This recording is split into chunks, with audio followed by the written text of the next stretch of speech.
Good evening, ladies and gentlemen. Welcome back to the Blizzard ANZ Twitch channel for your weekly dose. Well, 1 out of 2 days of the weekly dose of ANZ HGC Premier Division. My name is Kit Fox. Thank you so much for coming back here. Joined once again by GL Phoenix. GL Phoenix, my man, we just saw Mind Freak just show us why they were the best in the region, defeating Xylophone Dudes in a confident 2-0 there. But look, you really have to tip your hat to the Xylophone Dudes for just trying something, a little bit off meta, a little bit off the cuff, because it's going to take more than the stock standard drafts to beat Mind Freak. Unfortunately, it didn't work for them there, but they'll be going out of this round with their head held high into Thursday's games. But let's talk about this game, my man. We have got Crimson Gaming, often touted as the second best, chomping at the heels of Mind Freak in the region, going up against a few of the former Outlaws players, which were now known as Twisted Vision. Now, an interesting point to note on this team is that Xylence plays a wonderful Medivh, and we saw this last week. Will we see the same thing again? Well, there's also Xylence's very fabled... Sorry, Maiev. Not Medivh. I'm looking to see more of his summer. I mean, actually, yeah. That's one thing that he's known for inherently. He's like, Xylence is on the team. All right, might as well get ready for a summer pick in this draft. But yeah, we were a little bit surprised at just how cleanly he's slotted into kind of the competitive mindset.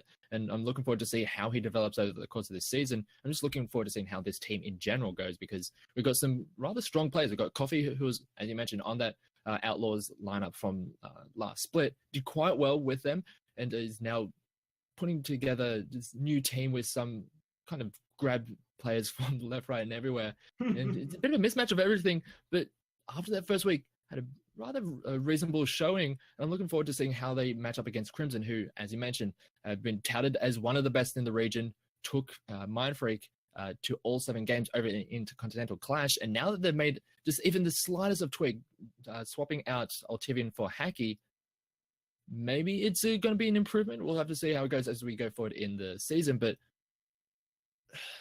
I feel like the one game that we can really just take out of our memories was the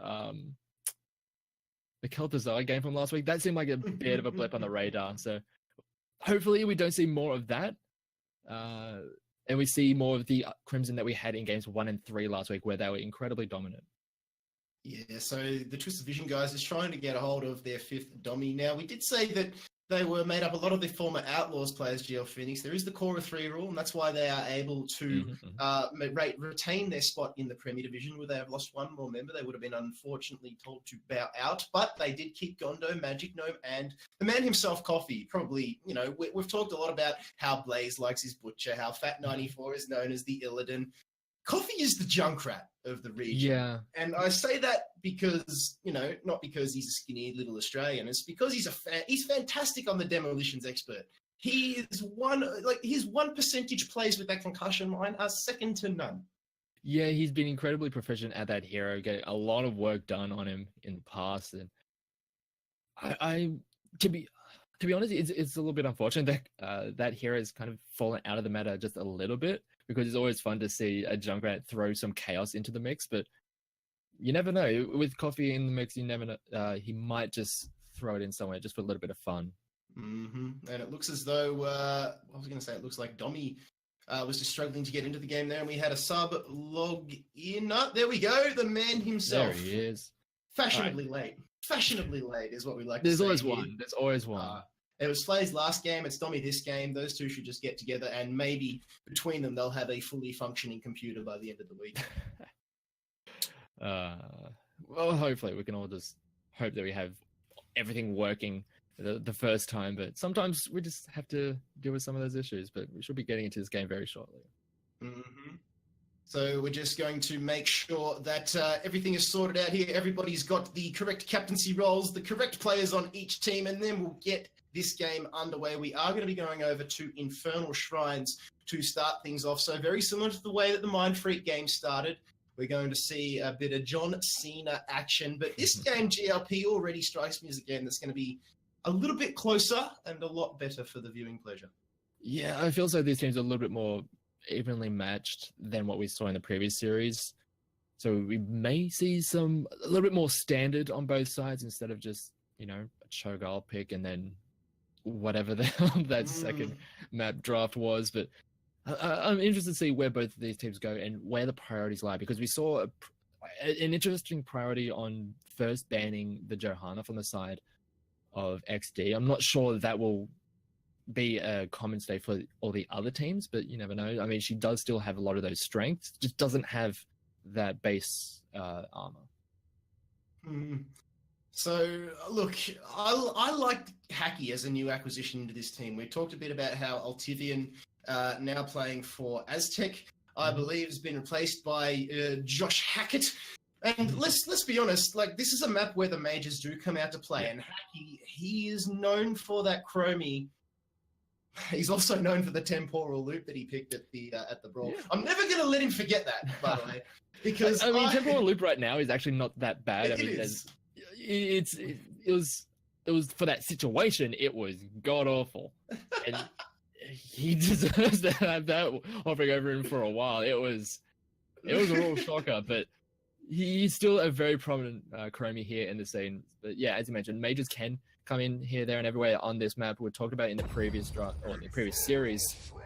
We didn't necessarily see like a lot of heavy priority towards those mages. We saw the Jaina, but that was about it. And look, if you're going to pick a mage, Jaina is numero uno that comes to mind, just because of that Ring of Frost synergy. I talked a little bit about that in the first game. I won't get into it again, but I really want to see a man who has fallen off a little bit, but used to see quite often.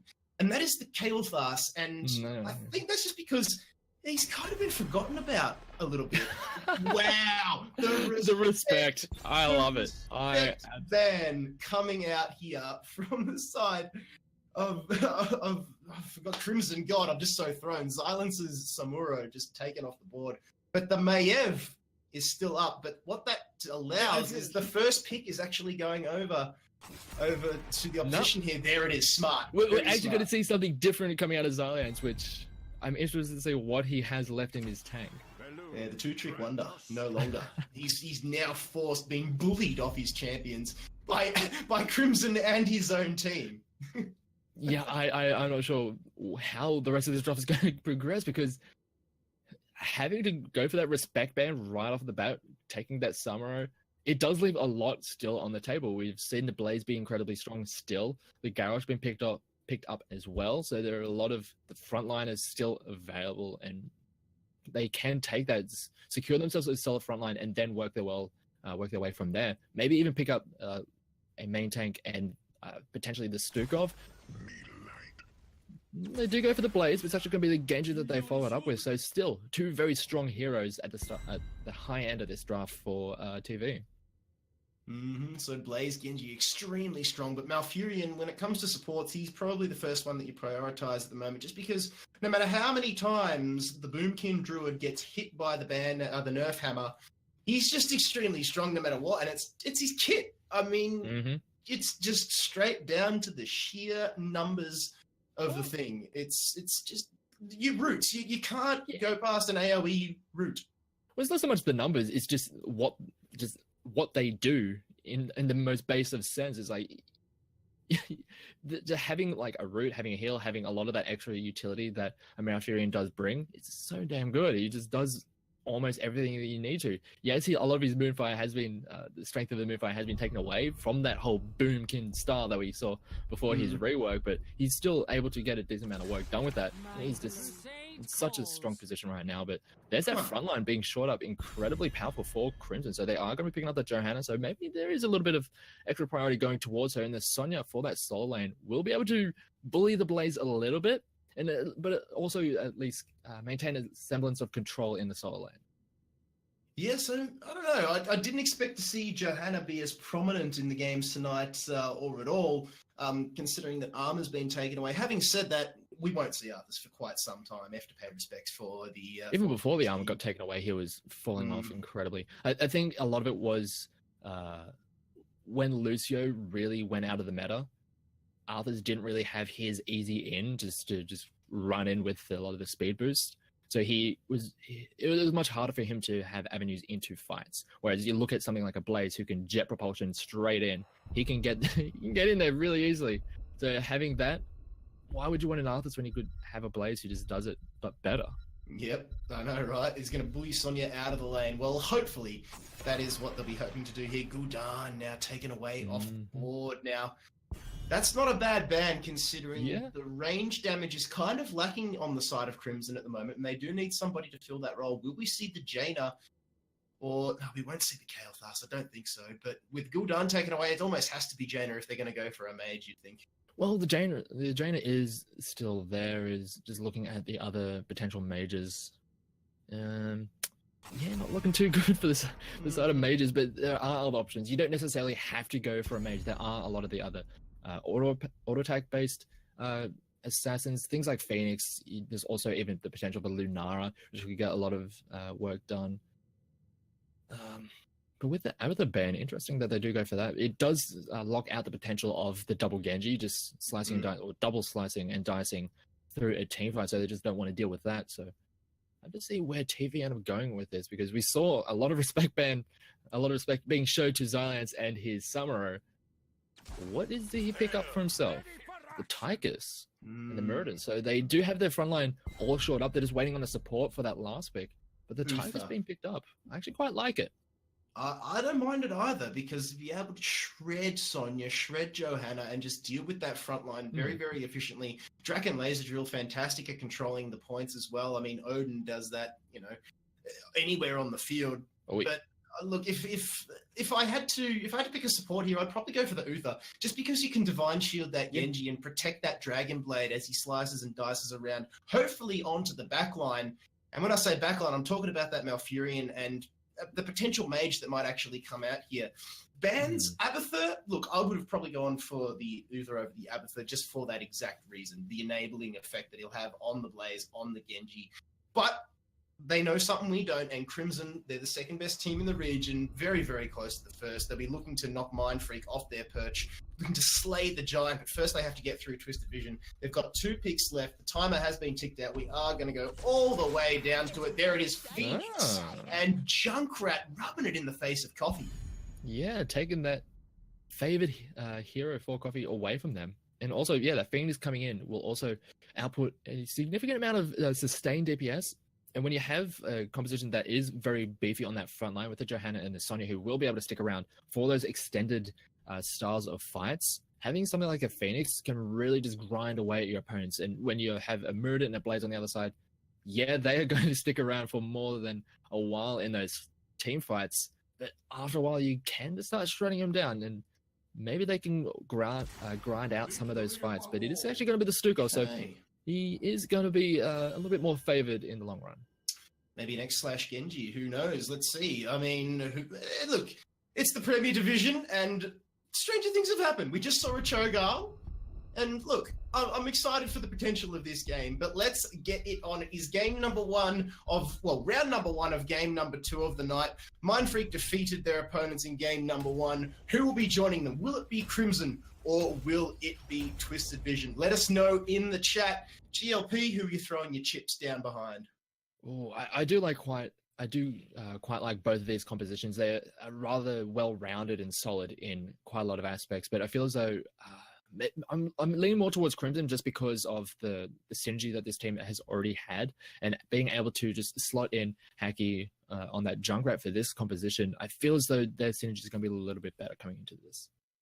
Phoenix. Azure plays a fantastic Phoenix. I remember back in the Caster Clash, he was a wonderful, wonderful DPSer. And look, I wouldn't be surprised if we see him pull out some similar brilliance here tonight. But let's get it on. We're going into Infernal Shrines. Game number 1 between Crimson and Twisted Vision. It is Jesmez on Sonya, Shadow on Malfurion, Hacky on Junkrat, Azure playing Phoenix, and Deceptive on Johanna for Crimson. And on the red side, we have Twisted Visions. We have Coffee on the Tychus, Magic Gnome on the Stukov, Gondo on the Muradin. Xylians is actually going to be on the Genji, and Domi is on the Blaze.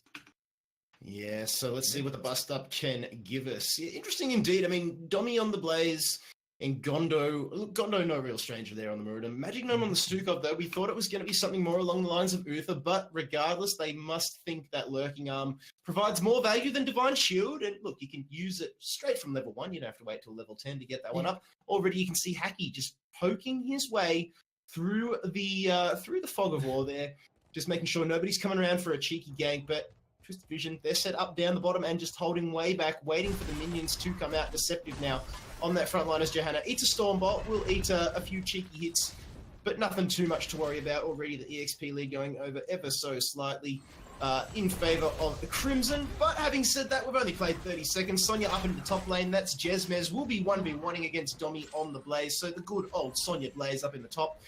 And just while we wait for these two teams to just show us a little bit more about what's going to happen here, the rotations are coming on. Azure now throws down the Plasma Cutter. Gondo forces to Dwarf Toss away. Deceptive there on the Johanna will actually suck Xyliance in there with a Condemn. Remember, his number 1 and number 2 heroes have been removed from the board, so you could argue that Genji is a little bit uncomfortable for him, but we only say that because we think he's a one-trick wonder. I'm sure he's a fantastic hit.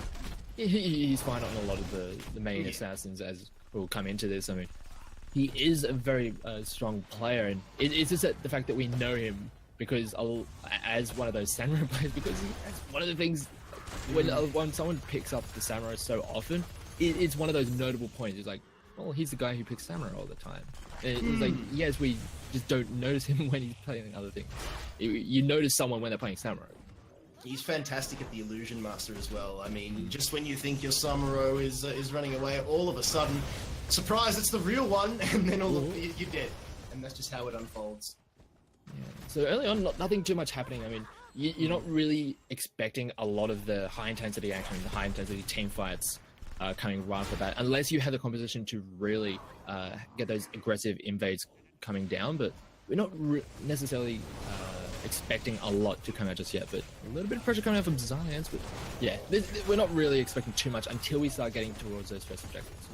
Notable omission tonight, GLP, is that KVA not actually. Yeah, I was going to mention that. KVA not in the lineup. They brought in their sub of Deceptive. So KVA, a very prominent warrior here in the region, and so they're having to use their sub for this. So maybe it's going to make a bit of a difference, but Deceptive is still an incredibly strong player in his own right. Yep, now the Shrine is about to get underway. 15 seconds until that one makes its appearance on the field. Twisted Vision as well as Crimson with surgical precision. They are going to go and take their respective camps.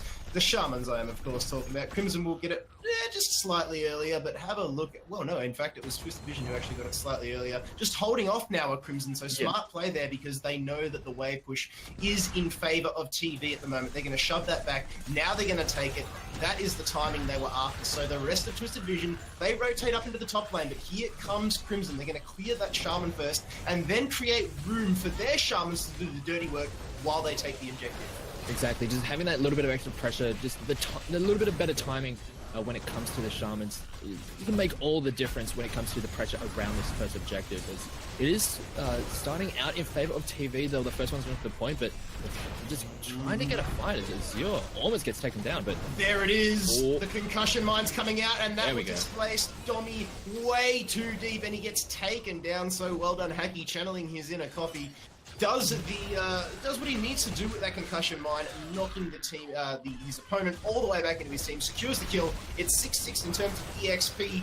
The Shrine still slightly in favor of Twisted Vision, but control, that is Crimson's at the moment. You can see the roots coming in from Malfurion, collecting copy. Xyliance will blow the deflect, doesn't really return much damage on it. So not a lot of value there for this Shrine phase with the removal of Domi nice and early on in that fight. It's going to go over comfortably to Crimson. Yeah, and also just that extra zone or area control with things like the mines, the traps coming out of the Junkrat, and also just Deceptive just walking up to their opponents. It's a lot of pressure, and it allows them to be much more free in making those aggressive plays. And just getting that extra space was enough to really force away the rest of TV, secure this objective. And they want to actually push through for this fort, but they're going to get a fight. Yeah, Silence went in, and just as he was in there, he had to get out because Gondo, his front line, took a lot of damage. But yeah, fantastic defense there. Before any EXP in terms of structures could have been bled away, Twisted Vision were able to just pop cap on that. They were able to plug the leak, and they survive 4 now. But EXP slightly in favor of Crimson at the moment. It's 8-7 on the scoreboard in terms of levels. Just over 5 minutes have been played, and now TV will actually make the call to go for their siege camps. And you can see the way that Crimson just one step ahead here at the moment of Twisted Vision. They've already taken the Kazuas down in the bottom lane. Now they'll do the exact same thing and get them marching down mid. So TV just playing the reactive style of play here at the moment. That's not where they want to be. They need to be on the front, dictating the way this game unfolds. They did start off that Shrine phase relatively well, but a well-placed concussion mine from Hacky was able to turn that one very, very quickly. In goes Xalians, trying to snipe Azua here and just get the quick assassination, but he's Phoenix. He's able to get away. He split. And just as quick as that fight started, it was over with little to no frags. Shadow down at the bottom, just keeping Hacky topped up at will. There's not really much Genji can do here at the moment, just because everybody is just too beefy. All these targets are extremely well protected, or are they? Azua now, Azua just getting in. Oh no, he gets caught. Muradin, no! Fantastic route though, coming out there from Shadow on the Malfurion. Credit where credit is due. He went deep, but the CC chain was even better. Yeah, Hacky just making his life even worse with a great concussion mine, just putting him straight into the structures of the Crimson lineup. And that's one of the things about the Junkrat. It's similar to trying to push in against a Garrosh. If you push too far, all of a sudden you're going to get thrown into your opponent's base and you can't really get out. That's essentially what happened there, pushing aggressively. When there's a Junkrat nearby, all of a sudden you're flipped over a shoulder and all of a sudden getting locked down into a whole bunch of turrets and you just can't get out. So just a little bit over-aggressive there from the Muradin and getting caught out. But they're trying to make the proactive plays, but they're just not in position to capitalize with all of their members. Well, now that they've hit 10, they're in probably the best position that they've been in all game. They need to get one of those cheeky ganks off. Very similar to what Xylophone dudes did at the start of game number 2, where they got the cheeky kill up in the top lane onto Ryu's Blaze. Regardless, they didn't win the game, but they did have the momentum in their favor for a little bit there. As we get into the second Shrine phase, 10 now acquired by both teams. EXP still slightly in favor of Crimson, 11-10 on the scoreboard. As we take this one down, this one's going to come down to ult management. You can see X-Strike being picked up by Genji, so it's not going to be the Dragon Blade just because he doesn't really have the protection. And the CC and Escape is just way too strong at the moment on the side of Crimson. Like I said, again, all it's going to take is one concussion mine, one trap, and then Genji. That ult is wasted. Yeah, just looking at the heroics on both sides, the only real kind of difference we see out of the heroics would be the flailing swipe instead of the massive shove coming out from the Stukov. But even then, the flailing swipe is still going to get a lot of value, just making sure that that front line of Crimson are not going to be able to get a lot of pressure down onto the back line, but they just want to keep on going for the fight. And here comes a lot of the Odin has been popped very early. Yeah, Xalians went extremely deep as well, trying to take down Azure. Lots of damage in that choke point coming out there from the Odin. The Twilight Dream has been popped, and that will secure the kill. In fact, it's going to be Phoenix who gets taken down, but Domi goes as well, so they trade him up 1-for-1. Deceptive gets removed, and it's not looking good for Crimson. Big plays coming out here from Twisted Vision. They secure themselves the double kill and the man advantage, and now control of the Shrine to boot. So there's not really much Crimson can do about this one. Hacky just trying to pepper as best he can with the Junkrat using that frag launcher.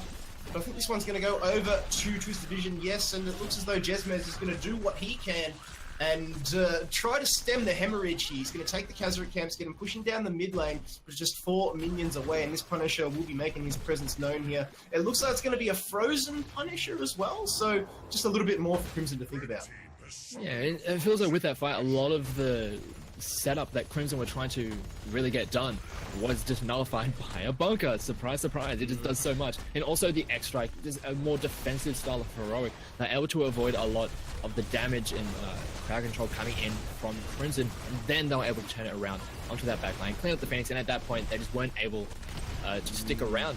So TV, they get the objective and they're going to start pushing in and they try and secure an experience lead for themselves. Yeah, Deceptive was forced into an early Iron Skin there, so Johanna just needs to play a little bit more passive than she would have liked. The EXP now seesawing back over to the favour of Twisted Vision. This is where they want to be, in control of the game. Minions up in the top lane, though, are trying to do the dirty work on the towers. It's not going to be so, because Donnie comes up and is just able to soak that one up like a damp sponge. She's going to soak up that EXP. Kazra is now taken for Twisted Vision. This is where they can really start to put the foot on the throat of Crimson. They cannot let up from here. They've taken the mid camp. They're going to take the bottom one as well. Crimson, they just look a little bit passive, don't they? There is the root coming in, collecting Shadow on top of the lurking arm. That will allow the time that they need to take the bottom camp, and that will get moving in TV's favour here. So GLP, I like the momentum shift that has come out here. There hasn't been too many big mopper plays that's come out from the side of Hacky, but when they do pop off, that is where Crimson can really, really shine. They need lucky catch-outs though. Yeah, that's how they've been getting a lot of their advantages, is by catching someone overextending, using those mines, and then punishing from there. But right now, TV, they're the ones with a lot of the momentum and the tempo. They're going to try to expand on this lead by taking down some of these extra structures. They do actually are forced to pop the bunker though, and they had dropped quite low, forced away from this. Yeah, so interesting plays then.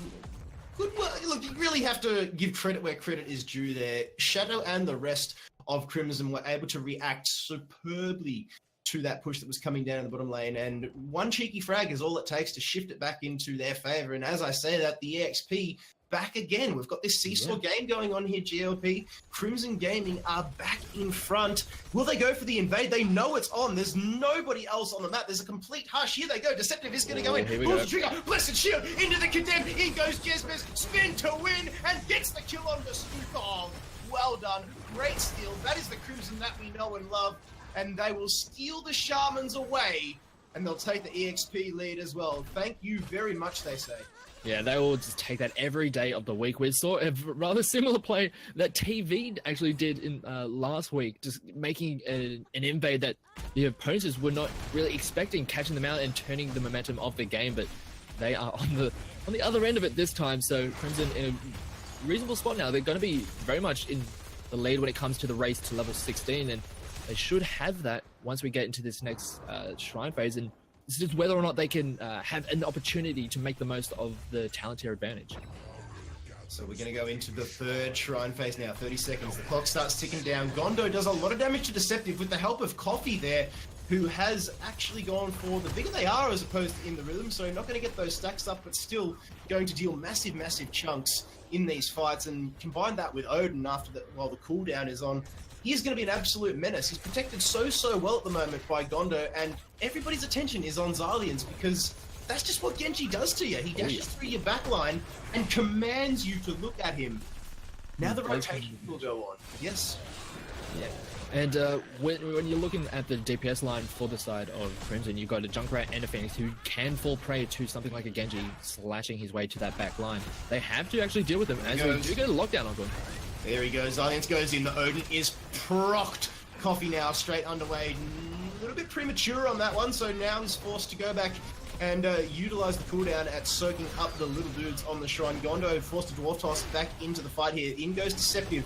Throws out the shield glare. Does have Blessed Shield should he decide to use it. Look at that one very, very shortly. In goes the Condemned. Actually collects 3 here. Coffee now out of Odin mode. He's forced to do it the old-fashioned way. Silence goes in. Gondo into the Avatar mode. There's Coffee into the bunker. And the Stukov Magic Dome with the big magic shove. Here we go. He's firing his laser. Oh, Zua gets himself one. Hunting for a second. Almost had Xalians, but the Genji deflect was too strong, and here come Crimson. I don't want to say the comeback train. They were only a couple carriages behind, but now they're well in the driver's seat. 3 on this shrine. They take the team fight. They're going to take the shrine as well. Mid lane though, that's where TV are actually winning this one at the moment. They've got a decent shove on that one, but all that will do is allow Jesmes to get back and just soak it up. Yeah, it is a very good turnaround fight from Crimson. They essentially baited out that Odin from the Tychus, and they played it very cautiously. They didn't want to just go straight into that heroic, just being a little bit cautious with their approach. And then once they went in, it was a great frontline presence coming out from Deceptive, locking down so many members and making it very hard for the DPS line of TV to really just tee off on Crimson, and we saw just the amount of damage that was coming through from Azure and from Hacky, doing so very well. And once they all stacked into that bunker, they had to come out of it at some point, and the Shadow was there with that Twilight Dream, just locking them down as soon as they got out of that. So really well done there from Crimson, just controlling the pace of that fight, and then able to get the objective after that. Twisted Vision's defensive effort is not bad at all. I mean, it must be said, they survived that onslaught without losing a fortification. They get there and back up their mid-keep as well. And now this is where Crimson, though, they can be dangerous because they've got their pretty much free roam of the map. It's 18 to 17 in terms of levels, so EXP very much in their favor at the moment. And is that Blessed Hammer that's come out there from Johanna? Yes, it is. So Domi now going extremely deep. That will allow the enable. Azure getting absolutely deleted, but just manages to escape the last In goes the bunker. Silence gets taken down, though, so not good here for Twisted Vision. That's what we're talking about. Azure firing that laser. He gets a lot of damage there off onto Gondo, but Coffee in open mode is not blinking at all. That will force Twisted Vision all the way back. And this is very, very dangerous here for Twisted Vision. You've just got so much damage being poured out by that Purification salvo on Azure, and once he scans, it's pretty much over. With the early kill there onto Xylians, there was just free reign there for the backline. There was not really much for him or Shadow to worry about after that. And here come Crimson. They're going to try and Zerg rush down this bottom tower.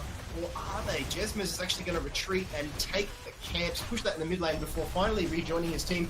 I don't think they have the push to Crimson at the moment, but there is the concussion mine just narrowly missing was the entangling roots coming out there from Shadow, and if Coffee was caught in that, that pretty much would have been GG there. But again, Twisted Vision, with a supreme defensive effort, they're going to hold on to this bottom fort.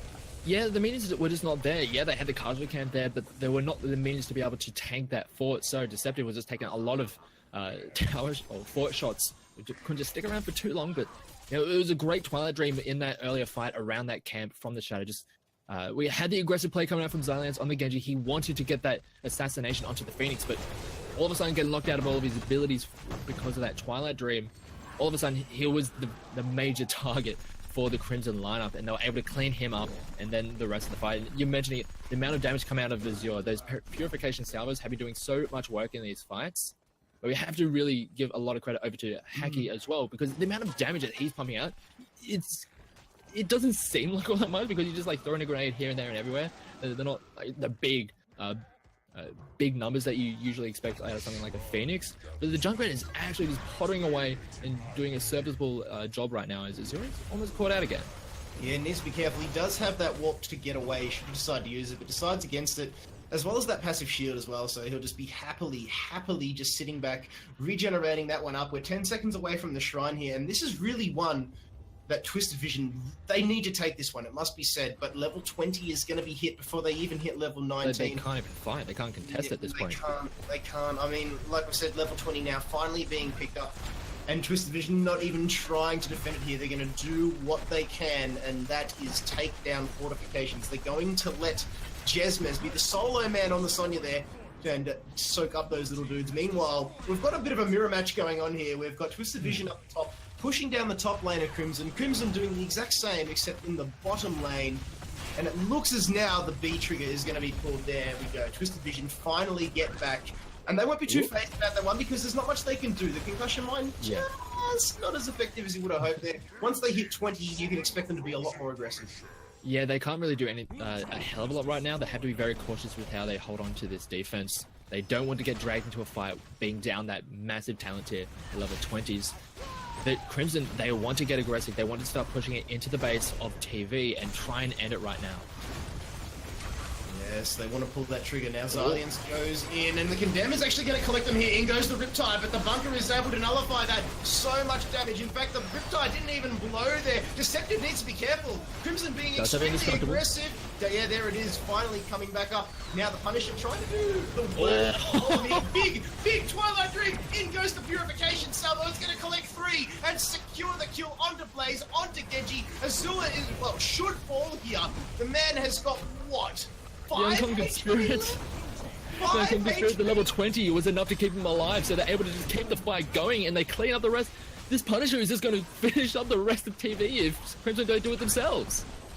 Yep, that is going to be it. I think the rest of the Twisted Vision lads are just forced to watch on. It's Gondo and Magic Gnome. The big shove is not going to be enough there. Sorry, the flailing swipe isn't going to be enough. Level 21 to 20. Muradin gets taken down, and that will be GG in game number 1 as Crimson take it here over Twisted Vision. But I tell you what, GLP, I am so excited for game number 2. That game was so back and forth. It really could have been anybody's. Absolutely. Twisted Vision really made them work for it.